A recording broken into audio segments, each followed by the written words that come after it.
ಎಲ್ಲರಿಗೂ ನಮಸ್ಕಾರ. ಜೈ ಶ್ರೀಮನ್ನಾರಾಯಣ. ನಾವು ಆದಿತ್ಯನಾರಾಯಣ ಭಟ್ ಮಾತಾಡ್ತಾ ಇರುವಂಥದ್ದು.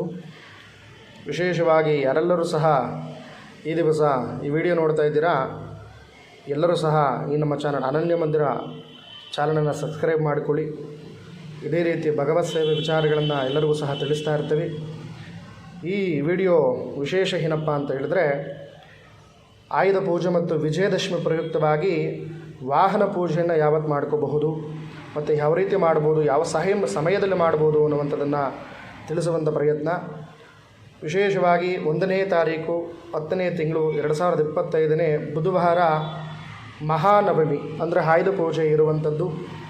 ಯಾವ ಸಮಯದಲ್ಲಿ ಯಾವ ಗಳಿಗೆಯಲ್ಲಿ ಪೂಜೆ ಮಾಡಿಕೊಂಡ್ರೆ ಅನುಕೂಲ ಆಗ್ತದೆ, ಮನೆಯಲ್ಲಾಗ್ಬೋದು ಅಥವಾ ವಾಹನಗಳಿಗಾಗ್ಬೋದು ಅಥವಾ ನೀವು ಮಾಡುವಂಥ ಕೆಲಸ ಕಾರ್ಯ ಜಾಗದಲ್ಲಾಗ್ಬೋದು, ಯಾವ ರೀತಿ ಪೂಜೆ ಮಾಡ್ಕೊಂಡು ಅನುಕೂಲ ಆಗುವಂಥದ್ದು, ಯಾವ ಸಮಯದಲ್ಲಿ ಪೂಜೆ ಮಾಡಿದ್ರೆ ಅನುಕೂಲ ಆಗುವಂಥದ್ದು ಅನ್ನೋದು ತಿಳಿಸ್ಕೊಡುವಂಥ ಪ್ರಯತ್ನ. ಬುಧವಾರ ಬೆಳಗ್ಗೆ 9ರಿಂದ 10:15 ತುಲಾ ಲಗ್ನ ಅಮೃತಗಳಿಗೆ ಅಂತ ಹೇಳ್ತೀವಿ. ಆ ಸಮಯದಲ್ಲಿ ನೀವು ಪೂಜೆಯನ್ನು ಮಾಡ್ಕೋಬಹುದು. ಮತ್ತು ಅದೇ ರೀತಿಯಾಗಿ ಸಂಜೆ 4:30ರಿಂದ 5:45 ಸಲ್ಲುವಂಥ ಕುಂಭ ಲಗ್ನದಲ್ಲಿ ನೋಡಿ ವಿಶೇಷವಾಗಿರುವಂಥ ಧನಯೋಗ ಇದೆ. ಈ ಸಮಯದಲ್ಲೂ ನೀವು ಸಹ ಪೂಜೆಯನ್ನು ಮಾಡ್ಕೋಬಹುದು. ಅದೇ ರೀತಿಯಾಗಿ ಸಂಜೆ 6:30ರಿಂದ 8 ಗಂಟೆಗೆ ಅಮೃತ ಯೋಗ ಮೀನ ಲಗ್ನದಲ್ಲೂ ಸಹ ಪೂಜೆಯನ್ನು ಮಾಡ್ಕೋಬಹುದು. ಈ ಸಮಯದಲ್ಲಿ ಪೂಜೆಯನ್ನು ಮಾಡಿಕೊಳ್ಳಿ, ತುಂಬ ಶುಭವಾಗ್ತದೆ. ಎಲ್ರಿಗೂ ಒಳ್ಳೆಯದಾಗಲಿ. ಜೈ ಶ್ರೀಮನ್ನಾರಾಯಣ.